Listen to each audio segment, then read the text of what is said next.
Hello everyone. It's been a little while. I told many of you years and years ago, those who are still here and listen, that I set this channel up mainly for posterity's sake and for them to hear my thoughts over the years. Some of my videos, looking back on it, because I really don't pay attention, the alerts go to an email I don't even use. Have been deleted over the years, going back and looking, because I was trying to say things and warn people. I got kicked off of Facebook several times, and one time for like 5 months because I wouldn't admit what I was saying was wrong, or that I had done it accidentally or whatever. And then somehow magically I was back on one day, okay? But I have been timed out a few times on YouTube, whatever, and I'm definitely shadow banned. But in the grand scheme of things, it really didn't matter, except I'm kind of upset that some of what I had to say during the time it was happening has been deleted. And people didn't hear it, but it was happening to everybody. But the titles are still there. You can kind of tell what I was trying to say. But I'm just floored. Things are finally coming out, but I'm still cautious because I don't trust at all. And I know that's sad. I always look at everything with a side eye. And it's because I'm over 50 years old. And people like Dr. Fauci have been in my life, nearly my whole life. And things like 9/11 and the Oklahoma City bombing. And if you look back right before I was born, JFK and MLK and Robert and Malcolm X, and just weird things. And my generation noticed things. A lot of us did. But we were the generation to be seen and not heard. We were the latchkey children. We were very independent and very self-sufficient at very young ages. At 10 years old, 11, I think, I might have been 11, I'd get off the bus and go to these people's house that were like 2 or 3 houses down from ours, and I'd watch their children. One was crawling, and the other one was like 4 years old, for like 3 hours, 2 or 3 days a week on a regular basis. Who today would allow somebody's 10 or 11-year-old to watch their children? But we could, because we could. We were very reliable. We were very self-sufficient. I just don't know what else to say. We were different. And a lot of us made a mistake, and we overcompensated for the lack of our parents, and we overparented our children, a lot of us. And some of us, we didn't know how to. We weren't raised by parents who were touchy-feely parents. Matter of fact, like my mother wasn't even around, okay, for many of us. So we didn't know how to be touchy-feely with our children. Actually, my children taught me that. And now when we see each other, I hug them and I tell them I love them. So I've tried to break some of the generational things, but I still was more of a, I was not, one of those, oh, what's wrong, baby? Here, let mama see it. I was more the pick it up and brush it off mother. But, I did have mainly boys and then one girl. But poor thing, She doesn't have the touchy-feely mother. It's hard for me, but I do try, and I put forth that extra effort, and I'm conscious of it. And they are more touchy-feely with I see it with my son, with my granddaughter, and I'm so forever grateful that things are changing, and it's better. It's so much better.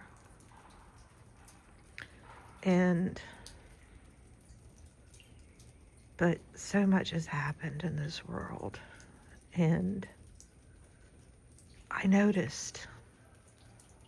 Sometimes it took me a while to notice. It took me about 3 years after 9/11 to really notice. And then I was mad because I should have seen it. I just should have seen it and how the buildings came down. That alone should have said enough. But when you have people saying certain words on a news station and telling you what it is when it's not really that, then you just listen, because people are giving you answers, right? They're giving you the solution. And it was all lies.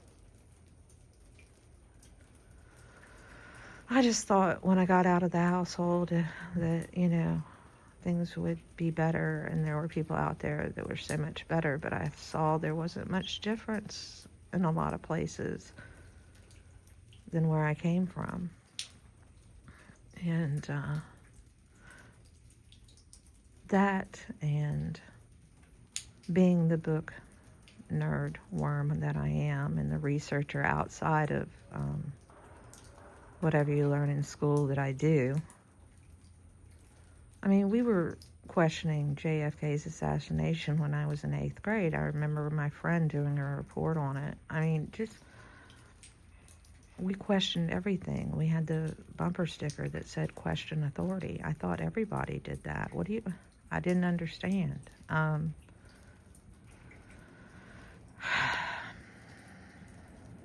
don't know. And I want to say this because I want you to know who I am.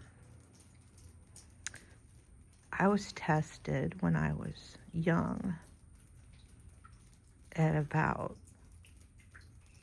7 or 8 years old. 7, I'd say. I don't know, somewhere in there. They knew, because of my schooling and the way that I was and how quickly I picked up on things, that I was excelled. So they tested me. Somehow or somebody came and asked about kids to be tested. I don't know, but I was sent off to a satellite location of one of the major universities of our state, and I was tested, my mother says, for at least a week. So it could have been 2 weeks. Who knows? She doesn't remember everything. And they tried to skip me in 4th grade, I want to say. And I wouldn't do it because I don't want to switch from my friends. And then by 7th or 8th grade, the rebellion set in. I didn't even want to do school anymore. I mean, what's the point of making straight A's when your parents and the whole household is just an uproar? I mean, being perfect doesn't mean anything where I came from. I was always grounded in trouble so that I could watch the kids. So, I don't know. And then I went to high school. They recruited us from junior high school because of our testing and our capabilities. I remember them actually pulling me in and asking me specifically to come to the school. And we were in the Excelled Math Science program. It was a very diverse group of kids, and they were all very smart. That's back when they could be selective. Nowadays, they would get in trouble for leaving people out. You can't be selective anymore. But I think we were the first magnet program in the state. But anyway, I GED'd out of high school because my parents were moving my senior year, and I wasn't anything exemplary in high school. But because I just saw some of the foolishness of some of it. But I still went on to college because I needed the pieces of paper, right, according to everybody. And I did have at least 16 hours of science, even though that wasn't my major. And I grew up in a scientific household because my stepfather is a doctor. So I'm very well aware of reading abstracts in science, and I've done research in science and enough to know. And if I don't understand a word, because of my major being English, I can read it within context, look up the word, look up other articles, research that, ask questions to professionals, etc.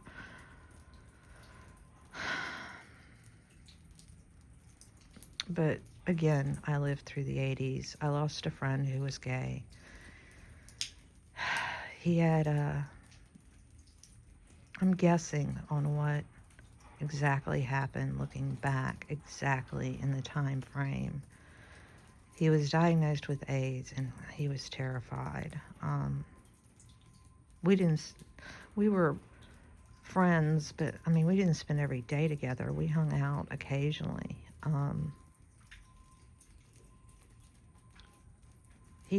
Back then, AZT was the answer for AIDS that they came up with under Dr. Fauci. And they thought that that would be the cure. And a lot of these guys weren't really showing symptoms. Some were, of having AIDS. Many weren't. The only symptoms they were showing were really worry and being deathly afraid. And they started taking the medication. Many of them ended up in the hospital like him, and he didn't want us to come see him because of the shape that he was in. I guess what it did to him. I later listened to things, people describing what it did to them, and it's horrific.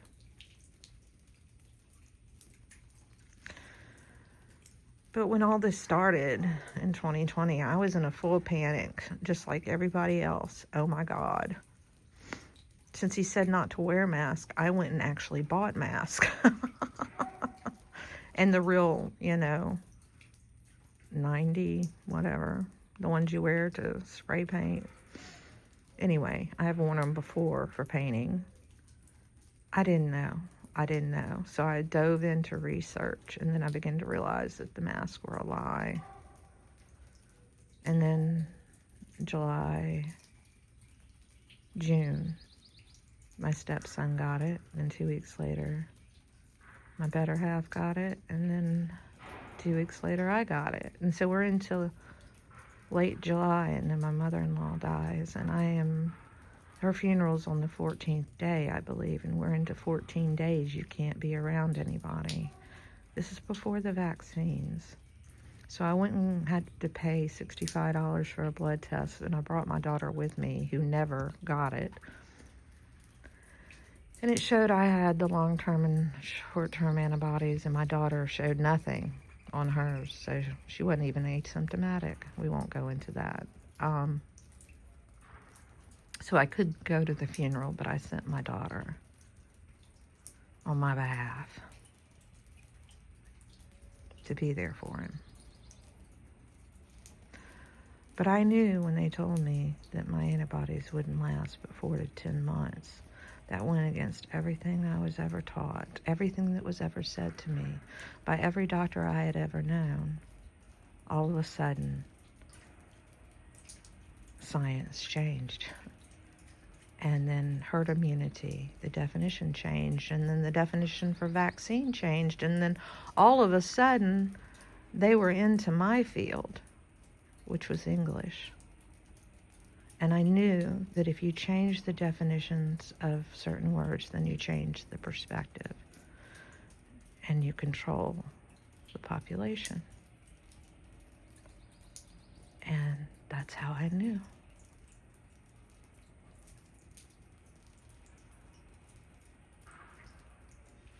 It was pieces of puzzles over my lifetime that I was picking up that I didn't even realize I was picking up, because I was too young and naive to know.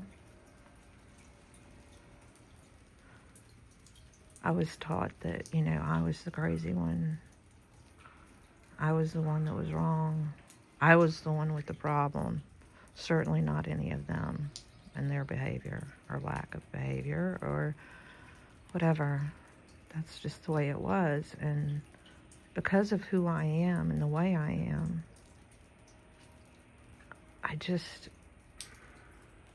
something happened to them when they were growing up. I don't know what happened, but this has been a cycle of just destruction for generations that has been brought on by this programming and televisions put into our houses and us directed in the way that they wanted us to go.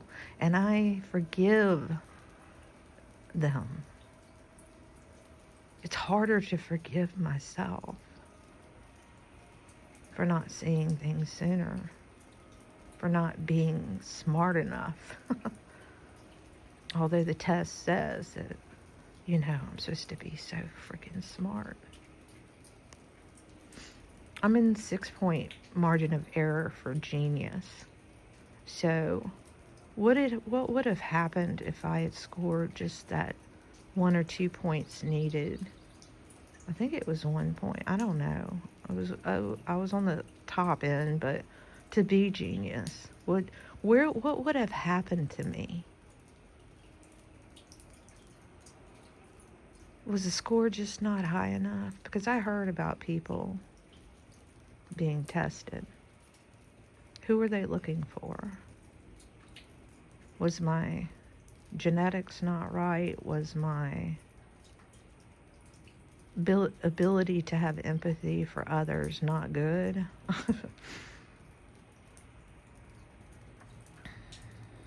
I don't know. Was I not damaged enough in the right ways? I don't know. Damaged too much in the wrong ways. But I look back and wonder, what were they looking for? Because it was never clear on what that was. Was that the military? Was that the education department? I mean, who was that? And it was a satellite office. So the satellite section up there is mainly for nursing and medical and stuff at the time, not for just regular classes. So I don't know. Something strange. But that paperwork has been flooded. It's gone. I wish I had gotten a hold of it before it was gone. All of that to show. But it is what it is. And people can believe me or not believe me. And my parents are soon to go and they're going to be gone. But all I can hope and pray is that the truth will finally come out and that some of these people are actually good and the world can change for the better, because it's been one pretend shithole for a very long time. People have done a really good job of pretending, but not much else. They can pretend around each other, but it's time for the truth. Love to you all. Bye for now.